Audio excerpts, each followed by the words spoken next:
بسم اللہ الرحمن الرحیم اللہم صلی علی سیدنا محمد وعلی آل سیدنا محمد وصحابہ وبارک وسلم۔ طاہر تھانوی یوٹیوب چینل کی دیکھنے والوں کو میری طرف سے السلام علیکم۔ میں ہوں آپ کی پسندیدہ ہوسٹ ام حبیبہ مطاہر۔ ناظرین، آپ دیکھتے رہتے ہیں مجھے پروگرام تھانوی آن لائن میں، اور آج ایک بار پھر حاضر ہوں نئی سوچ، نئی فگر اور بڑے نام کے ساتھ۔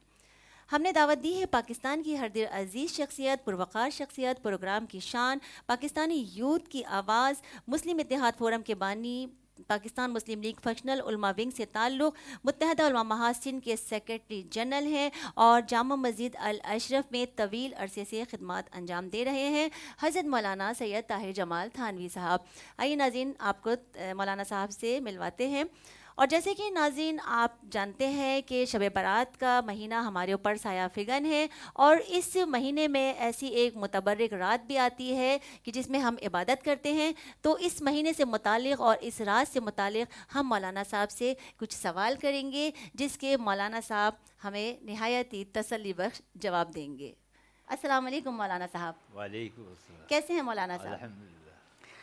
مولانا صاحب، جیسے کہ ہم شب برات کے متبرک مہینے میں داخل ہو چکے ہیں، تو ہمارے پاس سوالات کے آنا شروع ہو گئے ہیں۔ ہمارے ناظرین سوالات کرنا چاہتے ہیں آپ سے، اور ماشاءاللہ آپ بہت اچھے ان کے جوابات بھی دیتے ہیں۔ تو سب سے پہلا سوال ہماری ایک بہن نے کیا ہے شب برات کے حوالے سے، کہ قرآن کریم 2 راتوں میں نازل ہوا، کیونکہ قرآن کریم کا نزول شب برات کے ساتھ بھی ہے اور شب قدر کے ساتھ بھی۔ تو یہ بتائیے، شب برات کے ساتھ بھی اس کا نزول ہے اور شب قدر کے ساتھ بھی، تو ایسا کیوں ہے؟ کیا 2 راتوں میں نازل ہوا ہے؟ بسم اللہ الرحمن الرحیم۔ اللہم صلی علی سیدنا مولانا محمد وعلی آل سیدنا مولانا محمد وبارک وسلم۔ جی، اس بات میں تو کوئی شک نہیں ہے کہ قرآن کریم کے اندر سورہ قدر میں قرآن کریم کے نزول کی آیتیں موجود ہیں۔ جی، انا انزلناہ فی لیلۃ القدر، قدر، اور سورہ دخان کے اندر جی جو شب براءت کی رات کا ذکر ہے، جی حامیم والکتاب المبین انا انزلناہ فی لیلۃ مبارکۃ انا کنا منذرین، جی اس میں بھی اللہ تعالیٰ نے فرمایا کہ ہم نے قرآن کریم کو نازل کیا لیلہ مبارکہ میں۔ مبارکہ میں، جی اصل میں یہاں یہ جاننا ضروری ہے جی کہ قرآن کریم کے نزول کے کئی درجے ہیں۔ جی سب سے پہلے جب اللہ تعالیٰ نے قرآن کریم کا نزول کیا، یعنی اس کا فیصلہ کیا کہ اب ہم امت محمدیہ کے لیے قرآن کریم نازل کریں گے، جی ایک ڈیسیجن لے لیا، ایک فیصلہ لے لیا کہ یہ کام کرنا ہے، اور اس مشن کے اوپر سرکار دو عالم صلی اللہ علیہ وسلم کا انتخاب کر لیا گیا۔ یہ ہے انا انزلناہ فی لیلۃ مبارکہ، یعنی 15ویں شب میں شعبان المعظم کی یہ قرآن کریم کا نزول ہوا ہے، یعنی اس کا فیصلہ کر دیا گیا۔ جی دوسرا نزول جو ہے وہ لوح محفوظ سے اور آسمان دنیا کے اوپر وہ 27ویں شب ہے رمضان المبارک کی، انا انزلناہ فی لیلۃ القدر، قدر، جی اس کے اندر قرآن کریم نازل کیا گیا، آسمان دنیا پر آ گیا۔ پہلے لوح محفوظ میں تھا، اب آسمان دنیا پر آ گیا۔ اب یہاں سے حضرت جبریل علیہ السلام لے کے آئیں گے قرآن کریم، اور سرکار دو عالم صلی اللہ علیہ وسلم کے قلب مبارک کے اوپر نازل کریں گے۔ وہ ہے تیسرا پروسیس، یعنی قرآن کریم کا نزول کا تیسرا درجہ۔ اس میں 23 سال کے عرصے میں جیسے جیسے ضرورت پڑتی گئی، ویسے ویسے قرآن کریم جو ہے وہ نازل ہوتا رہا، اور اس کے اندر 23 سال کا عرصہ لگا۔ یہ 3 درجے ہیں قرآن کریم کے نزول کے۔ تو جو پہلی بات کہی اللہ تعالیٰ نے انا انزلناہ فی لیلۃ مبارکہ، وہ بھی صحیح، جو انا انزلناہ فی لیلۃ القدر کہا وہ بھی صحیح، اور جو 23 سال کے عرصے میں وہ بھی صحیح جبریل امین نے حضور اکرم صلی اللہ علیہ وسلم کے قلب مبارک کے اوپر نازل کیا، وہ بھی صحیح۔ تو اس میں اختلاف کوئی نہیں ہے، بس یہ سمجھنے کی بات ہے جی ہاں کہ قرآن کریم نے اس کو کس انداز سے بیان کیا۔ جی اچھا مولانا صاحب بتائیے، شب برات میں سورۃ دخان پڑھی جاتی ہے 7 مرتبہ، تو اس کی کیا فضیلت ہے؟ تھوڑا سا اس کے بارے میں بتائیے۔ دیکھیں، شب برات کے اندر سورہ دخان پڑھنے کی جو فضیلت ہے وہ اس لیے ہے کہ اللہ تعالیٰ نے اس قرآن کریم کے نزول کا بھی اس میں ذکر کیا، جی شعبان المعظم کی لیلہ مبارکہ کا یعنی شب براءت کا بھی اس کے اندر ذکر کیا، اور شب براءت کے اندر کون سے کام ہے جو آپ کو کرنے ہیں اور کون سی چیزیں ہیں جو اللہ تعالیٰ رحمت کی اس دنیا کے اوپر، جیسے مثلا فرشتوں کا نزول ہوتا ہے، جی جی جی آسمان دنیا کے دنیا پہ، فرشتے بھی جی اور عرش کے فرشتے بھی، وہ سب جمع ہو جاتے ہیں شب برات کی رات میں۔ جی پھر اللہ تعالیٰ فرماتے ہیں کہ اس رات کے اندر ہم بڑے بڑے فیصلے کرتے ہیں، جی جی یعنی کسی کی زندگی کا فیصلہ ہے، زندگی، کسی کی جی موت کا فیصلہ ہے، جی کسی کے روزگار کا فیصلہ ہے، کسی کے گھر آباد کرنے کا فیصلہ ہے۔ تو یہ سارے بڑے بڑے فیصلے جو ہے وہ اللہ تعالیٰ نے اس رات کے اندر کرنے ہوتے ہیں۔ اسی لیے حضور اکرم صلی اللہ علیہ وسلم نے فرمایا کہ جب یہ فیصلے ہو رہے ہوں تو میں اللہ تعالیٰ کی عبادت میں لگا ہوا ہوں۔ تو یہ سورہ دخان کی تلاوت جو ہے یہ بھی اللہ تعالیٰ کی قرب کا ایک ذریعہ ہے اور بہت بڑی عبادت ہے جس کو ہمیں اس رات کے اندر انجام دینا چاہیے۔ اور مولانا صاحب شب برات پہ عام طور پہ یہ حلوے بنائے جاتے ہیں اور فائرنگیں کرنا ہوتا ہے اور بیجا خرافات کھیل تماشوں میں لگنا، اتنی بڑی عبادت کی رات ہے اور پھر لوگ اس میں ایسا کرتے ہیں، کھیل تماشے پٹاخے اور یہ سب ایسا کرنا کیا ہے؟ یہ سب کیوں کرتے ہیں لوگ ایسے؟ اصل میں جب آپ کے معاشرے کے اندر سے تربیت ختم ہو جائے، جی جب ذہن سازی ختم ہو جائے اور جب آپ کے بچوں کو، ہمارے معاشرے کے بچوں کو صحیح راستے پر صحیح گائیڈ کرنے والے لوگ نہ ملے، جی تو اب انسان ہے اس کو یہ پتہ ہے کہ بھائی یہ شب براءت ہے، اب وہ یہ سوچتا ہے کہ میں کیا کروں، جی اس رات کے اندر کیا کام کروں۔ اب جب اس کو صحیح گائیڈ لائن نہیں ملتی جی تو پھر وہ یہ دیکھتا ہے کہ میرے آس پاس کے ماحول میں کیا ہو رہا ہے، دوسرے مذہب کے لوگ کیا کر رہے ہیں، دوسرے فرقے کے لوگ کیا کر رہے ہیں، پھر وہ اس طرف جاتا ہے۔ لیکن ہمارے یہاں جو اسلام کے اندر اس کا تصور ہے شب براءت کا، وہ عبادت کی رات کا تصور جی ہاں ہے۔ بالکل۔ تو لہٰذا اس رات کے اندر ہمیں جاگنا چاہیے اور اس رات کے بعد جو آنے والا دن ہے اس کے اندر روزہ رکھنا چاہیے، اور ہمیں نوجوانوں کو اور بچوں کو یہ بتانا چاہیے کہ دوسرے کھیل تماشوں، مثلا فائرنگ کرنا ہے، جی فائرنگ کرتے اگر ہیں، آپ نے جی فائرنگ کی اور خدا نخواستہ اس سے کسی کا جانی نقصان ہو گیا، جی تو یہ تو آپ نے ثواب کو عذاب میں بدل عذاب دیا، میں بدل دیا۔ آپ کے اوپر اللہ کا قہر نازل ہوگا، اللہ کا عذاب نازل ہوگا۔ کسی کی بھی جان جو ہے، وہ حدیث میں آتا ہے سرکار دو عالم صلی اللہ علیہ وسلم کی کہ بیت اللہ سے زیادہ قیمتی ہے، قیمتی ہے مسلمان، بیت اللہ سے بڑھ کر اس کے انسان کی جان کی عظمت ہے۔ تو لہٰذا اگر آپ نے اس کو اس شب برات کی نظر کر دیا تو یہ ایک بہت بڑا نقصان ہے۔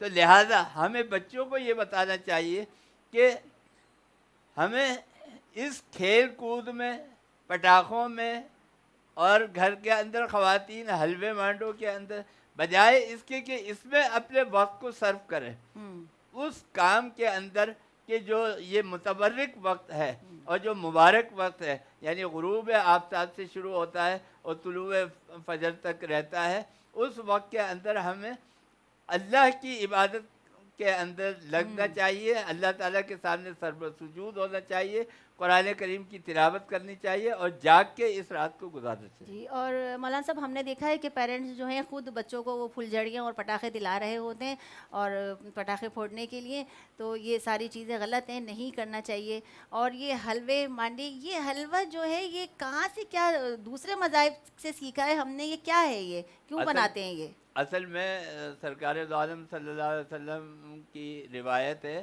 آپ صلی اللہ علیہ وسلم نے فرمایا کہ اس رات کے اندر رزق کے اندر کشادگی کرو۔ اچھا، لیکن اب کشادگی میں یہ کہ آپ کوئی بھی چیز پکا سکتے ہیں، اچھا لوگوں کو کھانا کھلائیں اور لوگوں کے لیے جو ہے وہ رزق کا انتظام کریں، لیکن کسی بھی خاص چیز کو جی، مخصوص کر حلوے کو دینا جو مخصوص وہ بنا نہ لیا. کسی روایت سے ثابت ہے جی اور نہ اس کے دین اسلام کے اندر اس کا کوئی حکم ہے. جی. بہت شکریہ مولانا صاحب.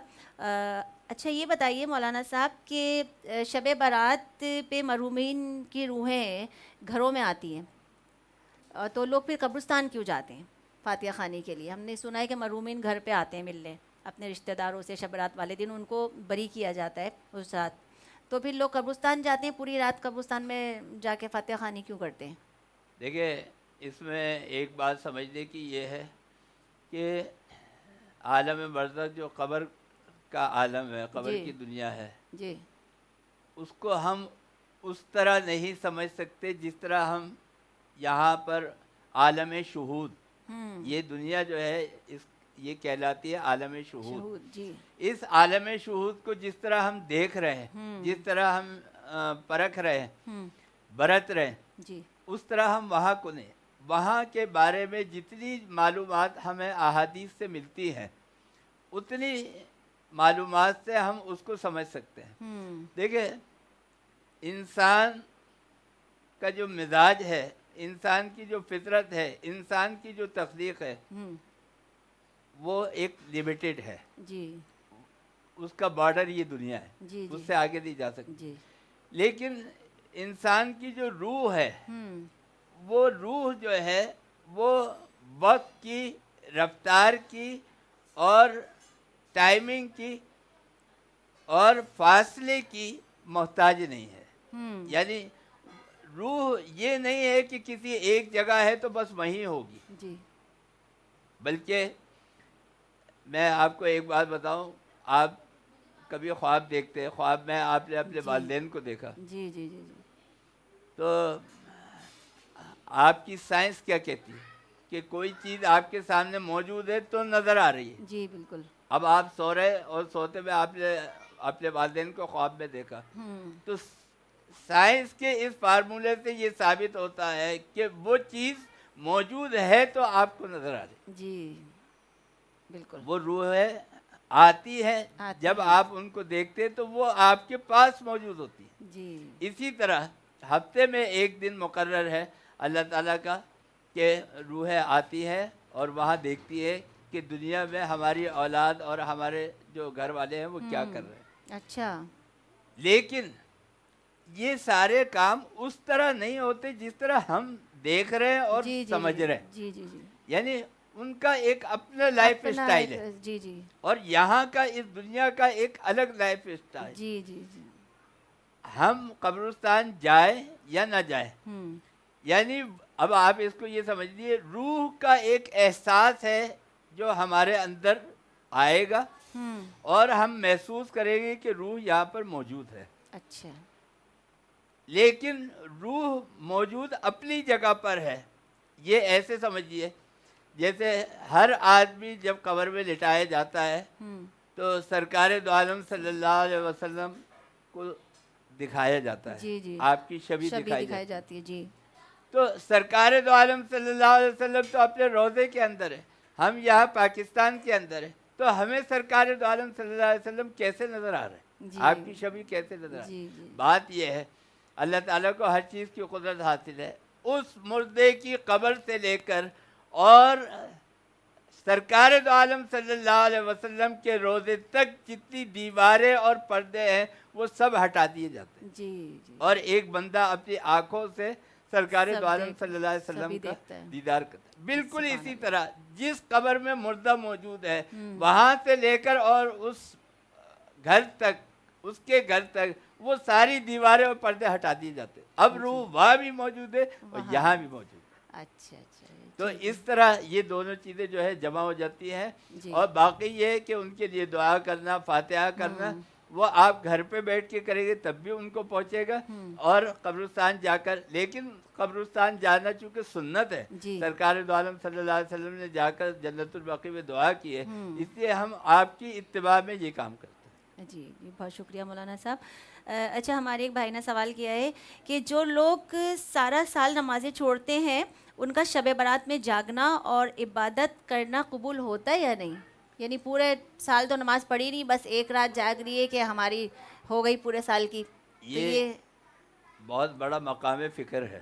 جی ہمارے ہاں رواج یہ بن چکا ہے کہ شب برات کے اندر جاگنا ایک رسم بن گئی ہے. جی جی یعنی بالکل. شب برات آئے گی تو ہم جاگیں گے, جاگیں گے. جی شب معراج آئے گی تو ہم جاگیں گے, جی. شب قدر آئے گی تو ہم جاگیں گے. ہوں. اس کے علاوہ دیکھیں ہر چیز کا ایک درجہ ہے. جی. جو سنت چیزیں ہیں ان کا مقام کچھ اور ہے, جی ہاں. جو واجبات ہیں ان کا مقام کچھ اور ہے, جو فرائض ہے ان کا مقام کچھ اور ہے. صحیح. جو فرض چیزیں ہیں وہ تو آپ کو کرنی ہی کرنی ہے, جی. جو واجبات ہیں وہ آپ کو کرنے ہیں. جو نمازیں ہیں, فرض نماز ہے 5 وقت کی, جی. وہ آپ کے اوپر فرض ہے, وہ آپ کی ڈیوٹی ہے, وہ آپ کو کرنی ہے. جی.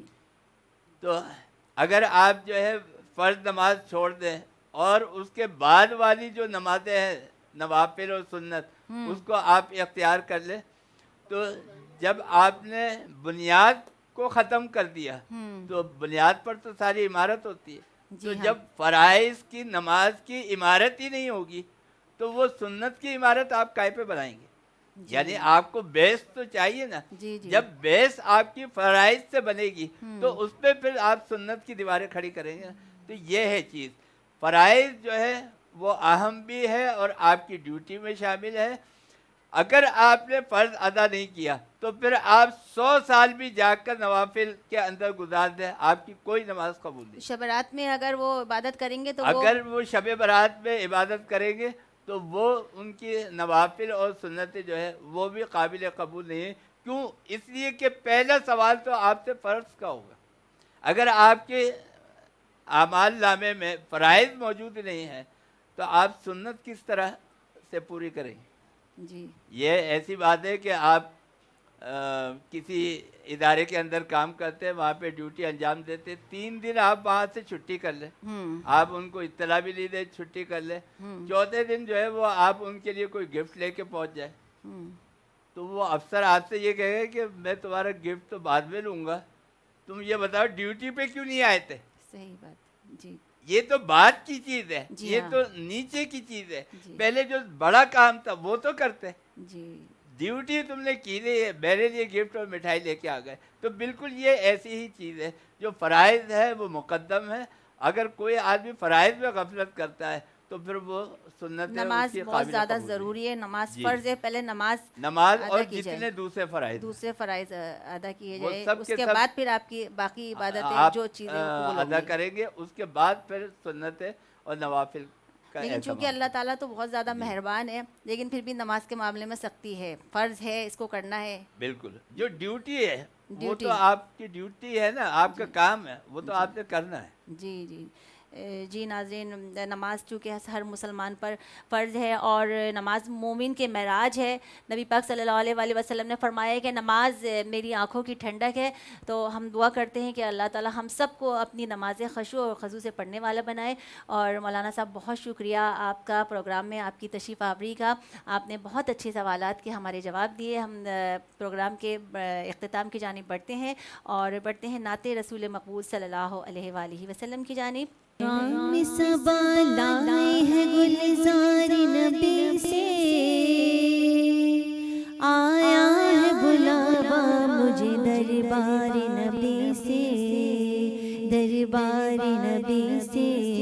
پیغام صبا لائی ہے گلزار نبی سے, آیا ہے بلاوا مجھے دربار نبی سے, مجھے دربار نبی سے. ہر آہ گئی عرش پہ آہ کی قسمت, ہر آہ گئی عرش پہ آہ کی قسمت. ہر عشق پہ خلد, ہر عشق کی قیمت, ہر عشق پہ ایک خلد, ہر عشق کی قیمت. تحفہ یہ ملا ہے مجھے سرکار نبی سے, تحفہ یہ ملا ہے مجھے سرکار نبی سے. آیا ہے بلاوا مجھے دربار نبی سے, مجھے دربار نبی سے پیغام صبا لائے ہے گلزار نبی سے آیا ہے بلاوا مجھے دربار نبی سے مجھے دربار نبی سے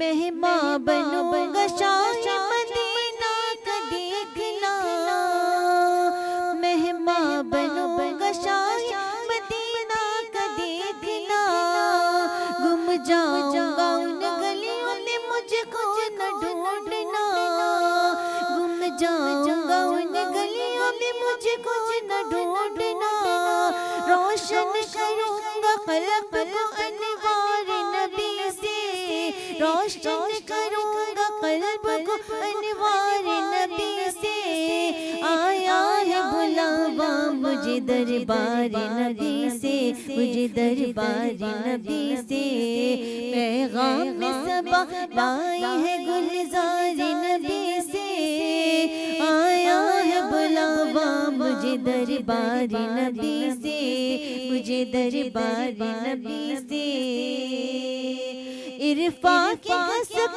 کل دل میں صبر کا ساغر عرفان کی گسک کل دل میں صبر کا ساغر کیا لطف تلا کرتا ہے جو دیتے ہیں سرور کیا لطف تلا کرتا ہے جو دیتے ہیں سرور یہ جا کے کوئی پوچھ لے بیمار نبی سے یہ جا کے کوئی پوچھ لے بیمار نبی سے آیا ہے بلاوا مجھے دربار نبی سے مجھے دربار نبی سے پیغام صبا لائی ہے گلزار نبی سے آیا ہے بلاوا مجھے دربار نبی سے مجھے دربار نبی سے